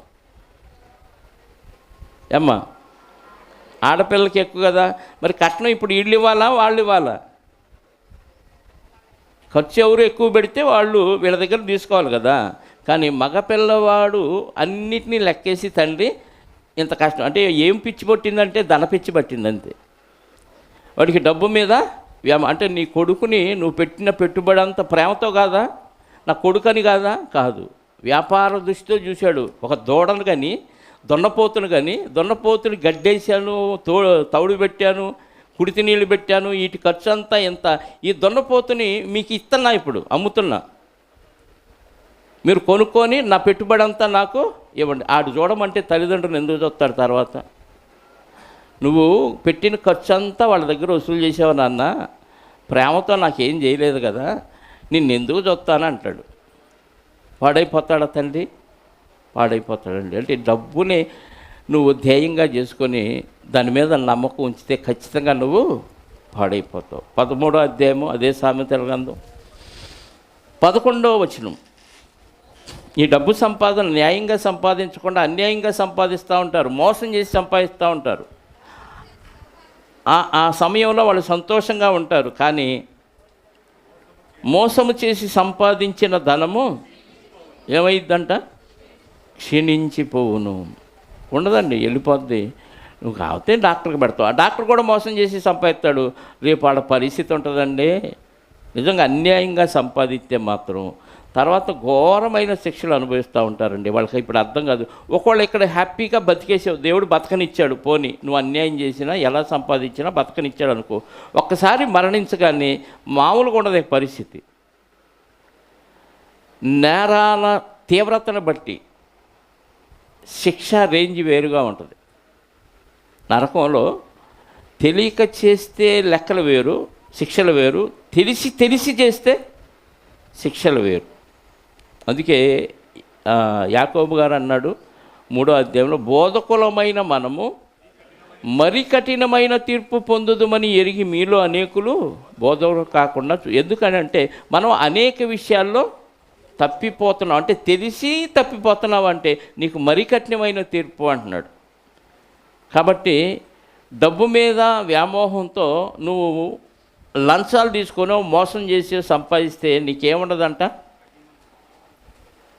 క్షీణించిపోతావు అంటున్నాడు. క్షీణ దశలోకి వెళ్ళిపోతావు. నీ ఆరోగ్యం ఇప్పుడు చాలామంది ఉన్నారండి, ఎంతోమందిని చూసామండి. డబ్బు సంపాదించి ఏది సరిగ్గా తినలేడు, సరిగ్గా వస్త్రాలు ధరించుకోలేడు, 4 అడుగులు వేయలేడు, ఏది సంతోషంగా తిలకించలేడు. ఎంత ఉందండి, ఏం చేసుకోనండి, ఏది అనుభవించడానికి లేదండి అంటాడు. మొత్తానికి ఎవడికో దారపోసి వెళ్ళిపోతాడు. రోజుకి ఆరోగ్యం క్షీణించిపోతానే ఉంటుంది. ఈ డబ్బు ఆయన్ని కాపాడలేదు. అంటే డబ్బు వలన నష్టాలు ఇవన్నీ ఎప్పుడు అర్థమైంది అంటే ఆ స్థితిలోకి వెళ్ళినప్పుడు అర్థమైంది. దానివల్ల క్షీణదశ వచ్చినప్పుడు అది అర్థమైంది. ముందు అర్థం కాదు. అరే దీనివల్ల నువ్వు క్షీణించిపోతావు అని దేవుడు చెప్పాడు వాక్యం అని అంటే ఏం లేదులే నాకు హ్యాపీగా ఉందంటాడు. ఎప్పుడు వచ్చింది అది? ఆ జ్ఞానోపదేశం ఎప్పుడు కలిగిద్దంటే వాడు క్షీణదశలోకి వెళ్ళినప్పుడు అప్పుడు అర్థమైంది. వాడు పాడైపోయినప్పుడు అప్పుడు అర్థమైంది. మరొకటి అదే సామెతల గ్రంథం 15వ అధ్యాయము 16వ వచనం. ధనం ఉంటే ఏముండదో చెప్తున్నాడు. నెమ్మది లేకుండా విస్తారమైన ధనముండుట కంటే యెహోవా యందలి భయభక్తులతో కూడా కొంచెము కలిగి ఉండుట. అంటే విస్తారమైన ధనం ఉంటే ఏముండదు, ఎప్పుడు మీటర్ పైన ఉంటుంది బీపీ. ఎందుకు? దాన్ని కంట్రోల్ చేసుకోవడానికి ట్యాబ్లెట్లు వేయాలి, మళ్ళీ తింటాడు, మళ్ళీ నెమ్మది ఉండదు, మళ్ళీ బీపీ పెరిగిద్ది, మళ్ళీ ఏంటోనండి డాక్టర్ గారు ఎప్పుడు చూసినా బీపీ హైలోనే చూపిస్తుంది. ఏంటంటే తగ్గించడానికి మందులు ఇస్తాడు. ఈసారి పూర్తిగా డౌన్ అయిపోతుంది. ఎందుకంటే ఇది ఎదుగుతుందని అది తగ్గించడానికి మందు ఇస్తే ఈ మందు వలన ఏమైంది? లోకి వెళ్ళిపోయింది బీపీ. ఇది ఇంకా ప్రమాదం. హై బీపీ కంటే లో బీపీ ఇంకా ప్రమాదం. దేనికి వచ్చింది ఇదంతా అంటే డబ్బు జబ్బు. అది ఏ జబ్బు? డబ్బు జబ్బు. విస్తారమైన ధనం ఉంది. ఎవడొస్తాడా, దేనికి కన్న వేస్తాడా, ఎవడొస్తాడా, ఏది దోచుకెళ్తాడా, ఎవడొస్తాడా, ఎవడు అప్పు అడుగుతాడా. వాడు అప్పు అడగటం, నువ్వేమో లేవంటావు. నమ్ముతాడా? నా దగ్గర లేవురా అన్ని పెట్టుబడిలో ఉండి ఇప్పుడు అంటావు. నమ్ముతాడా? వీడు అంతే చెబుతాడు. వీడికి ఏదో ఒక రోగం వచ్చును కాక అని వెళ్ళిపోతాడు లోపల అనుకొని. బయటకు అన్నాడు అంటే ఊరుకో కదా. లోపల తిట్టుకుంటాడా, శాపనార్థాలు పెట్టి మరి వెళ్తాడు. ఈ దరిద్రుడు ఎంత ఉంది కానీ ఏముంది వీడికి, సంపాదించుకొని నువ్వే తినయ్యా, నువ్వే ఎల్లు బహిర్భూమికి అంటాడు. పచ్చిగా చెప్పలేకపోతున్నా. అంత కోపం వచ్చింది. వాడు అవసరంలో అడిగినా కానీ దగ్గర బంధువు అన్న కానీ తమ్ముడు కానీ అవసరానికి వచ్చి అడిగితే కూడా ఎవరండి? ఎందుకంటే ఈ బుద్ధి కాదు అది. అది ఒక చేతి నుంచి ఒక చేతికి వచ్చేదాకా చాలా ప్రమాదం. నేను అందుకే ఎవరికన్నా ఇస్తే దాదాపుగా వదిలేసుకుంటా. దేవుడు దయ వలన ఇప్పిస్తే దేవుడు వస్తాయి అంతే. రాలేదనుకోండి ఇంకంతే, వాటిని వదిలేయటం. వచ్చినప్పుడు వచ్చి నేను నమ్మటమే. వస్తాయి ఇస్తానన్నా కానీ నేను నమ్మను. నిజం. చాలామంది చెప్తారు పలానోళ్ళ దగ్గరికి వెళ్ళండి, పలానోళ్ళు అప్పు ఇస్తానన్నారంట. ఇస్తానన్నారా, సరేలే అంట. ఎందుకంటే ఆడు ఎవడన్నాడు, నువ్వు అంట వాళ్ళని ఇవ్వలేదంటారు మళ్ళీ. అది ఒకటి ఉంది. నీ నోటి మాట వలన వాళ్ళు ఇవ్వలేదు, నువ్వు అప్పుడే అపశకునం పలికావు, అందుకే ఇవ్వలేదు అంటారని ఇస్తానన్నాడా సర్లే అంట. నాకు తెలుసు వాడు ఇవ్వడు అని. ఇస్తే ఇచ్చాడు కదా అని సంతోషించడం అంతే. ఎందుకంటే అది భయంకరమైన నేరాలు ఘోరాలు చేయటానికి కారణం. ధనం ఉంటే ఏముండదు, నెమ్మది ఉండదు. ధనం ఉంటే క్షీణించిపోతాడు, పాడైపోతాడు. ధనం ఉంటే పాడైపోవును, క్షీణించిపోవును. ధనం ఉంటే నెమ్మది ఉండదు. 28వ అధ్యాయం అదే సామెతల గ్రంథం 28వ అధ్యాయం 20వ వచనం. నమ్మకమైన వానికి దీవెనలు మెండుగా కలుగును, ధనవంతుడగుటకు ఆతురపడువాడు శిక్షను అందకపోడు. అంటే తొందరపడేవాడు, డబ్బు సంపాదించాలి, నేను ధనవంతుడు అవ్వాలని ఆతురపడేవాడే శిక్షను అందుతాడు అని అంటే, అసలు ధనవంతుడైతే శిక్ష ఖచ్చితంగా కన్ఫామ్ అని అర్థం. అర్థమైందా? ఇది కరెంట్ లాంటిది డబ్బు. కరెంటుతో మనం మంచిగా లైట్లు వెలిగించుకోవచ్చు, ఫ్యాన్లు, ఇస్త్రిపెట్టెలు, ఏసీలు అన్నీ వాడుకోవచ్చు. కానీ కరెంటుతో ఆడుకుంటే చెప్పండి చస్తాం. కరెంటుని ఎలా ఉపయోగించుకోవాలో అలా ఉపయోగించాలి. కరెన్సీని కూడా అలాగే వాడుకోవాలి. దాని మీద వ్యామోహం పెట్టుకో, అది జయించాలి, దాన్ని జయించాలి. భక్తులైన ప్రతి ఒక్కరూ దాన్ని జయిస్తేనే నువ్వు భక్తిలో మెట్టెక్కగలవు. నువ్వు పాటలు బాగా పాడినా, ప్రసంగాలు బాగా చేసినా, వాక్యం ఎంత చక్కగా నువ్వు అర్థం చేసుకొని చెప్పినా, దీన్ని జయించలేదు అనుకోండి, మిగతా అన్నీ దిగదొడిపోయి పనికిరాక. ఎందుకంటే ఇది చాలా ఇంపార్టెంట్. డబ్బు మీద వ్యామోహం కోల్పోవటం అనేది చాలా. ఎందుకంటే మనం ప్రకటన గ్రంథంలో చదివాం, అది ప్రతి ఒక్కరిని బలవంతం చేయుచున్నది. నాకు దాని మీద లేదండి అని అన్న ఏదో ఒక సమయంలో కావాలని నీకు అది నీ అవసరం ఫలాంది ఉంది, నువ్వు తీసుకో, నువ్వు ఇబ్బంది పెట్టైన వాళ్ళని నువ్వు సంపాదించు అనిపిస్తూ ఉంటుంది. అది మాట్లాడిద్ది, కళలో కూడా మాట్లాడిద్ది అది. ఎందుకంటే అది లేకపోతే కళలో నిరసించిపోతాం, అది ఉంటే కళలో కూడా బలం వచ్చింది. అంత టానిక్ లాంటిది. ఆ టానిక్ని ఎలా వాడాలో అలా వాడాలి. విపరీతంగా తాగేసామనుకోండి, బలం వచ్చే టానిక్ ఏమైంది? బలం రాకపోగా ఉన్న బలం పోయిద్ది. రోజుకు ఒక మూత తాగమన్నాడు డాక్టరు, అంతే తాగితే నిదానంగా బలవంతుడు. ఈ డబ్బు కూడా అలాంటిది, టానిక్ లాంటిది. ఎలా వాడాలో అలా వాడితే స్నేహితులను సంపాదించుకుంటాం. లేదు సంపాదించాలి, నీకు తినటానికి ఉండటానికి కావలసినంత ఉంది, అయినా ఇంకా సంపాదించి వెనకేయాలంటే ఏం చేస్తాం? అవన్నీ పాతాళంలో పోగేసుకున్నట్టు. పాతాళానికి పోవటానికి నువ్వు డబ్బుని ఆయుధంగా ఉపయోగించి వెనకేస్తున్నావు అన్నమాట. నీ వెనక పాతాళం ఉంది, దానివల్ల ఏమైపోతావు? నష్టపోతావు, క్షీణించిపోతావు, పాడైపోతావు. దానికోసం నువ్వు ప్రయాసపడితే ఏమవుతావు? ఆతురపడువాడు శిక్ష వందకపోడు. ప్రసంగి గ్రంథం 5వ అధ్యాయం 10, 11, 12 వచనాలు చదువుదాం. ప్రసంగి గ్రంథం 10వ అధ్యాయము 15వ అధ్యాయము. ద్రవ్యం అంటే డబ్బు కదా. ద్రవ్యమును అపేక్షించేవాడు ద్రవ్యము చేత, డబ్బు సంపాదించేవాడు డబ్బు వలన తృప్తి రాదా? చెప్పాలి, వచ్చిద్దా రాదా? అర్థమవుతుందా? డబ్బు సంపాదించే ఇంక చాలు అనిపించిద్దా? ఇంకా దీనికి కూడా పెడదాం అనిపించిద్దా? చెప్పండి. 999 రూపాయలు ఉన్నాయి మీ దగ్గర, సంపాదించారు. అమ్మయ్య 999 రూపాయలు ఉన్నాయి అనిపించిద్దా? ఏమనిపించిద్ది?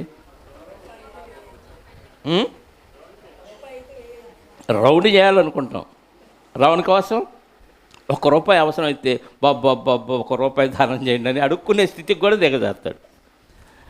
అలా ఫీలింగ్ అలా వచ్చింది. ఎందుకంటే రూపాయి కోసం మనం కష్టపడలేం కదా. రూపాయి ఎవడొకటి దగ్గర అడుక్కుంటే అమ్మయ్య రౌండ్ అయ్యిద్ది అంటారు. అప్పుడు ₹1000 అయింది. లేదు వాడు ₹2 ఇచ్చాడు అనుకో, ₹1 అడిగితే అప్పుడు ఏమనిపించింది? రెండొద్దు, నాకు ఒకటి తీసుకొని రిటర్న్ ఇవ్వాలనిపించింది. ఎందుకంటే దీనికి మళ్ళీ ₹99 ఎలా యాడ్ చేద్దామని చూస్తావు. 999కి 1 చేస్తే 1000 అయింది. కానీ వాడు ₹2 ఇచ్చాడు. అప్పుడు ఎంత అయింది? 1001 అయింది. ఒకటి ఉంటే బాగోదులే తీసుకో అని ఇవ్వం. దీనికి మళ్ళీ 99 రూపాయలు యాడ్ చేస్తే 1100 రూపాయలు అవ్వటానికి బాగుంటుంది. ఏదైనా రౌండ్ కావాలి మనకి. తృప్తి ఉండదా అంటే ఉండదు. అది ఎక్కిచ్చే మొత్తం అలా ఉంటుందండి. మద్యం వల్ల మొత్తం అయినా కాసేపుడు దిగిపోయింది, కానీ ఈ ధనం వల్ల మొత్తం అస్సలు దిగదు, అస్సలు దిగదు. ఎందుకంటే ఇది ఒక రకమైన కిక్ ఇచ్చింది. అందులో ఉన్నవాడికి ఆ కిక్ అర్థమైపోతుంది. సంపాదించే కొద్దీ ఇంక ఇల్లు లేదు, భార్య లేదు, పిల్లలు లేరు, ఏమీ లేదు, ఎండ లేదు, వాన లేదు, ఆరోగ్యం లేదు. అమ్మాయి అక్కడికి వెళ్ళకపోతే నాకు ఇంత నష్టం అనిపించింది. అది నష్టంగా ఎంచుకున్నవాడు భక్తుడు. అపోస్తలుడైన పౌలు గారు ఏమన్నాడు? సమస్తమును నష్టముగా సమస్తాన్ని నష్టంగా ఎంచుకున్నాడు. అంటే లాభాలను సైతం నాకు వద్దు అనుకున్నాడంటే జయించాడనమాట. దేన్ని? ధనాన్ని జయించాడు. చదవండి. ద్రవ్యమును అపేక్షించువాడు ద్రవ్యము చేత తృప్తి నొందడు, ధన సమృద్ధిని అపేక్షించువాడు దాని చేత తృప్తి నొందడు. ఇది వేస్టే. ఆస్తి ఎక్కువైన ఎడల, నీకు ఆస్తి ఎక్కువైతే దాన్ని తినేవాళ్ళు అనే కంటే ఇక్కడ దేవుడు ఏం రాయించాడంటే భక్షించువారనే పదాన్ని వాడాడు. అంటే తినటం వేరు, భక్షించటం వేరు. తేడా అర్థమైందా? మీకు చెప్పాలంటే బాగా ఆకలి మీద ఉన్న కుక్కకి నువ్వు మొత్తం గుజ్జంతా తిని ఒట్టి ఎముకయ్యాడ మొక్కలు చేసేసిద్ది. ఎగబడి కింద పడుతుంది, మట్టి నొట్టేసుకుంటుంది, ఇలా పైకి ఎత్తుతూ ఉంటుంది, తింటూ ఉంటుంది. ఎగబడి తింటాన్ని భక్షించడం అంటారు. అంటే నీకు డబ్బు ఎక్కువ ఉంటే నిన్ను పీక్కు తిని దాన్ని భక్షించేవాళ్ళు ఎక్కువ మంది అవుతారన్నమాట. నేను చాలా జాగ్రత్త పడతానండి, సెక్యూరిటీగా దాచిపెట్టుకుంటాను, ఎవరికి ఇవ్వను అని అనుకున్నా నిన్ను మించిన తెలివితేటలు కలిగిన వాళ్ళు భక్షించేవాళ్ళు. కుక్కలు కదా మరి, కుక్కలు ఏం చేస్తాయి? భక్షిస్తే ఎగబడి అంటే నీకన్నీ ఎక్కువ తెలివితేటలు ఉండి దాన్ని ఎలా భక్షించాలో మనకి ఆ సీక్రెట్లు తెలియక డబ్బు ఉంటే నాకు అన్నీ సమస్తం జరుగుతాయి అనుకుంటాం. డబ్బు వలన అన్నీ జరగవు. ముఖ్యంగా డబ్బు వలన ప్రేమాభిమానాలు అస్సలు నువ్వు కొనుక్కోలేవు. డబ్బు వలన ప్రేమాభిమానాలు నువ్వు కొనుక్కోలేవు. ఒకడు కొనుక్కున్నాననే భ్రమలో మనం ఏదన్నా వాళ్ళకి పెట్టాం, వాళ్ళు మనకి ప్రేమ చూపించారు అనుకుందాం. అది కూడా నటనే, ఒరిజినల్ కాదు అది. అర్థమైందా? ఈరోజు భార్యాభర్తల బంధమే ఒక నటనాలయంగా మారిపోయింది. భర్త సంపాదించితే భర్తకి ఇచ్చే గౌరవం, భర్తను ప్రేమించే విధానం వేరు. భార్య అన్ని విధాలా పనికొస్తే భార్యనికి ఇచ్చే గౌరవం, భార్యని ప్రేమించే విధానం వేరు. ఏం పనికిరాపోయినా, ఆయన పనికిరాపోయినా వీళ్ళలో ఇద్దరి మధ్య ఉండేదేంటి చెప్పండి? పెద్ద సినిమా స్టోరీ నటిస్తారు. బంధువులు వచ్చారనుకో, అన్యోన్య భార్య భర్తలుగా కనపడతారు. వాళ్ళు వెళ్ళిపోగానే మళ్ళీ రచ్చే కదా. అవసరమైతే రచ్చబండలకు కూడా వెళ్ళిపోతారు. రచ్చబండలు వచ్చినాయిగా టీవీల్లో. అప్పుడు అందులో వింటంటే నిజంగా అండి జుగుప్సాకరంగా ఉంటాయండి ఆ విషయాలు వింటంటే. నిజంగా ఇంత పచ్చిగా ఎలా ఉంటున్నారా మనుషులు అనిపిస్తూ ఉంటుంది మనకి. దేవుని కోణంలో ఈ పరిశుద్ధులతో ఈ ప్రార్థనలు ఇందులో ఉండటం వల్ల బయట జరుగుతున్న విషయాలు మనకి పెద్దగా తెలియట్లేదు. ఏదో అక్కడక్కడ వార్తలు చూస్తున్నాం, కానీ నిజంగా ఒక్కొక్క విషయాన్ని మనం చూసినప్పుడు ఏది ఈ మనుషులైనా వీళ్ళు పశువుల రాక్షసుల అని అసలు విరక్తి కలుగుతూ ఉంటుంది మనుషుల మీద. అంత భయంకరంగా ఉన్నారు. యువకులు కూడా భయంకరంగా ఉన్నారు. రాత్రి ఎక్కడికో వెళ్ళొస్తున్నాను, దారిలో అడ్డంగా పెట్టి మాట్లాడుకుంటున్నారు ఇద్దరు బైకులు. నేను అనలేదులేండి, నాకు తెలుసు అట్టాడి బ్యాచ్ గురించి. ఇంకొక అతను వచ్చి అయ్యా కొంచెం పక్కన పెట్టుకొని మాట్లాడవచ్చు కదా అన్నాడు. అంతే. ఏంటి నువ్వు అంటావు ఇట్రా అని పిలుస్తున్నాడు. కొంచెం పక్కన పెట్టుకొని మాట్లాడవచ్చు కదా. ఆయన సైకిల్ వేసుకొని వస్తున్నాడు పెద్ద ఆయన. సైకిల్కి అడ్డమయ్యి కొంచెం పక్కన పెట్టుకొని మాట్లాడవచ్చు కదా అన్నందుకు రెబల్ అయిపోతున్నాడండి. దీనికి కూడా తిరగబడి కొడతారా అనిపించింది. అంటే ప్రపంచం అంత భయంకరంగా ఉంది. దేవుని ప్రేమ ఉంటే తప్ప ఇవన్నీ మనకి తేడా అనిపించదు. మనం కూడా ఆ లోకంలో ఉన్నాం అనుకో, అసలు ఎందుకు రావని పిలిచావు, కొట్టపోయావు అంటాం మనం ఆ యాంగిల్లో ఉంటే. లేదా ఈడి తరపునన్నా మనం సపోర్ట్ చేసి ఆడేమన్నాడు రా నువ్వెందుకు రా నీ గొడవ చేస్తావు, తగాదాడతావు అంటాం. అంటే లోకం అంత భయంకరంగా ఉంది. కేవలం డబ్బు సంపాదనే ధ్యేయంగా బతుకుతూ పనికెళ్తున్నాం, వత్తల్ని సంపాదిస్తున్నాం, మన శరీరాన్ని సుఖపెట్టుకుంటున్నాం. ఎవడేమన్నా మనం ఊరుకోం, మన జోలికి ఎవడన్నా వస్తే అస్సలు ఊరుకోం అని గొడవలకు పోయే పరిస్థితి. ఈ నటన, ఒకళ్ళ పట్ల ఒకళ్ళు నటిస్తున్నారు తప్ప ఒరిజినల్గా ప్రేమతో కాపురాలు చేసే పరిస్థితి కూడా లేదు. ఈరోజు సమాజంలో అలాంటి కుటుంబాలు కనపట్ల. నిజంగా అలాంటి కుటుంబం ఉందంటే దేవుని కుటుంబం అది. ఎందుకంటే భర్త బాధ్యతలు భర్త నిర్వహిస్తాడు, భార్య బాధ్యతలు భార్య నిర్వహిస్తాడు. అలా దేవుని వాక్యానుసారంగా బతికితే దేవుని కుటుంబం అయింది. అలాంటి కుటుంబం అన్నిటినీ జయించింది. కానీ ధనమే సంపాదనగా కుటుంబాన్ని వదిలేసి, భార్య పిల్లలను వదిలేసి, వాళ్ళ పరిస్థితి ఏం పట్టించుకోకుండా, ఏం సంపాదించానుగా, ఇంట్లో పడేసానుగా, వండుకొని తినొచ్చుగా, ఈ కాదు. దగ్గరుండి అందరూ కలిసి తింటూ, అందరూ కలిసి ప్రార్థన చేసుకుంటూ, అందరూ కలిసి వాక్యం మాట్లాడుకుంటూ, ఆ ప్రేమానురాగాలు పంచుకుంటే ఆ కుటుంబం దైవ కుటుంబం అయింది. సంపాదన ధ్యేయంగా అన్నీ వదిలిపెట్టి వెళ్ళిపోయి సంపాదించుకొని వచ్చి రాత్రికి వచ్చి కేవలం తిని నిద్రపోవటానికే ఇంటిని వాడుకొని మళ్ళీ పొద్దున్నే పోయేవాళ్ళు చాలామంది ఉన్నారు. అదే ఉద్యోగస్తులు అయితే ఇంకా చెప్పాల్సిన పని. దూర ప్రయాణాలు కూడా వెళ్ళిపోయి ఉద్యోగం చేసి ఎప్పుడో మధ్యరాత్రి ఇంటికి వస్తాడు, కాసేపు నిద్రపోవటానికి, మళ్ళీ పొద్దున్నే లేచి పొలవమని వెళ్ళిపోతారు. సంపాదన ధ్యేయంగా బతుకుతున్నారు. ఇలాంటి వాళ్ళకి ప్రేమాభిమానాలు, భక్తి ఇలాంటివి ఏముంటాయి చెప్పండి? పిచ్చి, అది ఒక పిచ్చి పట్టింది అంతే. డబ్బు పిచ్చి పడితే పరిస్థితులు ఎలాగే ఉంటాయి. మళ్ళీ వచ్చే వారం చదువుకుందాం మిగతా వాక్యం. చాలా టైం అయింది, ప్రార్థన చేసుకుందాం. పరమనందు ఆశీనుడవై ఉన్న మా కన్న తండ్రి, మా గురించి మీరు ఎన్నో ఆలోచించారు. మేము పుట్టక మునిపే మా కొరకు ఈ ప్రకృతిలో సమస్తాన్ని కలిగించారు. ఈరోజు ఈ వస్తువులు మేము కనిపెట్టుకొని ఈ వస్తువుల్ని తయారు చేసుకుంటామని ముందే ఆలోచించి మా కొరకు భూగర్భంలో మా పాదాల కింద సమస్తాన్ని దాచిపెట్టారు. భూమి పైన, భూమి లోపల అన్నీ మా కొరకే మీరు ఇచ్చారు. మీ ప్రేమ ఎంతో గొప్పది నాయన. ఇన్ని ఇచ్చినా వాటికి మేము అతుక్కుపోయి లోకంతో స్నేహం చేసి లోకాశల్లో పడిపోయి ఎక్కడి నుంచి వచ్చామో, తిరిగి ఎక్కడికి వెళ్ళాలో, మీరు ఎలా బ్రతకమన్నారన్న విషయాలు పక్కన పెట్టి లోకస్తులు ఎలాగైతే లోకాన్ని అంటుకొని బతుకుతున్నారో, క్రీస్తులో నుండి మేము వేరై క్రీస్తులోనికి వచ్చిన మేము కూడా అలాగే బ్రతికితే ప్రయోజనం లేదని, ఆ ధనం వలన, అన్యాయపు సిరి వలన స్నేహితులను సంపాదించుకోవాలి అని, ధనం వలన మేము పాడైపోతామని, క్షీణించిపోతామని, డబ్బు సంపాదన ధ్యేయంగా బతికితే తండ్రి మేము నాశనానికి వెళ్ళిపోతామని ఎన్నో విషయాలు మాకు తెలియచేశారు. మీ పిల్లలు అయిన వారు, మీ ఆకర్షణలో ఉన్నవారు ధన సంపాదన ధ్యేయంగా బతకకుండా, ఒకవేళ సంపాదించిన ప్రేమానురాగాలు పంచుతూ అనేకులను అదే ధనంతో కొని పరలోకానికి చేర్చుకునే విధంగా వారిని సంఘానికి చేర్చే బాధ్యతను వారు నిర్వహించడానికి, వారి ధనాన్ని ఖర్చు పెట్టడానికి కృప చూపి సహాయాన్ని దయచేయండి. వచ్చిన బిడ్డలందరినీ జ్ఞాపకం చేసుకోండి. ఎండలు బాగా విపరీతంగా మండిపోతున్నాయి నాయన. మరి ముఖ్యంగా పసిపిల్లలు, వృద్ధులు, వీరికి ప్రమాదం కనుక మీ పిల్లలైన వారిని జ్ఞాపకం చేసుకోండి. వారికి మంచి ఆరోగ్యాన్ని ఇవ్వండి. పగటి ఎండ దెబ్బ, రాత్రి వెన్నెల దెబ్బ తగలకుండా కాపాడండి. అలాగే తండ్రి, వచ్చిన బిడ్డలందరినీ వారి గృహాలకు సురక్షితంగా చేర్చండి. వచ్చిన బిడ్డల్లో ఎవరెవరికి ఎలాంటి అనారోగ్యాలు ఉన్నాయో మీకు తెలుసు. పార్వతమ్మ గారిని జ్ఞాపకం చేసుకోండి. ఆమెకున్న అనారోగ్యాన్ని బట్టి తండ్రి ఆమెకి స్వస్థతనిచ్చి తండ్రి తన ధనాన్ని మీ పరిచర్యకు వాడగలిగే విధంగా ప్రేరణ దయచేయండి.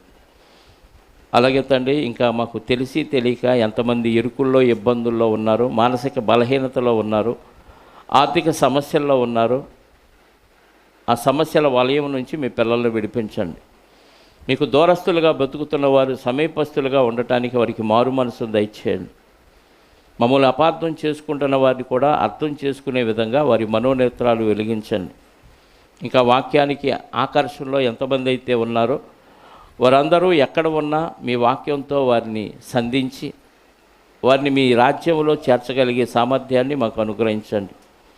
మరి సోమవారం నుండి శనివారం వరకు ఈ వారంలో ఉన్న ప్రతి కూడికను మీ చేతులకు అప్పగించుకుంటాం. మీ అధ్యక్షతన మీ నామానికి మహిమకరంగా, కొందరి ఆత్మలకు క్షేమకరంగా ఆ కార్యక్రమాలన్నీ జరిగించమని కోరుకుంటూ, మరి అనోరపూడిలో చిన్న బిడ్డను కోల్పోయిన ఆ కుటుంబానికి కావలసిన ఆదరణను అనుగ్రహించండి. మీ వాక్యము తప్ప మనుషులెవరూ వారికి ఆదరణ కలిగించలేరు కనుక వారు వాక్యానికి కనెక్ట్ అయి వాక్యముతో వారు నెమ్మది పొందే స్థితిని వారికి అనుగ్రహించమని కోరుకుంటూ, మహిమ ఘనత ప్రభావాలు మా అందరి ద్వారా మీరే పొందుకొనమని మా రక్షకుడు, మా ప్రాణనాథుడు, రాజులకు రాజు, ప్రభువులకు ప్రభు అయిన యేసుక్రీస్తు వారి యొక్క రాజ్యాధికారం కలిగిన నామములో ప్రార్థించి అడిగి వేడుకొనిచున్నాను పరలోకపు తండ్రి, ఆమేన్. మనందరి కన్న తండ్రి అయిన దేవుని ప్రేమ, ఆయన ప్రియ కుమారుడైన యేసుక్రీస్తు వారి కృప, మనందరి సంచకరువుగా ఉన్న పరిశుద్ధాత్ముని అన్యోన్య సహవాసము ఇప్పుడు ఎల్లప్పుడూ సకల పరిశుద్ధులకు సదాకాలము తోడయ్యుండి నడిపించునుగాక, ఆమేన్. అందరికీ యేసుక్రీస్తు నామములో శుభాలు, వందనాలు. ప్రేమతో ఒకరొకరు వందనాలు చెప్పుకొని సెలవు తీసుకు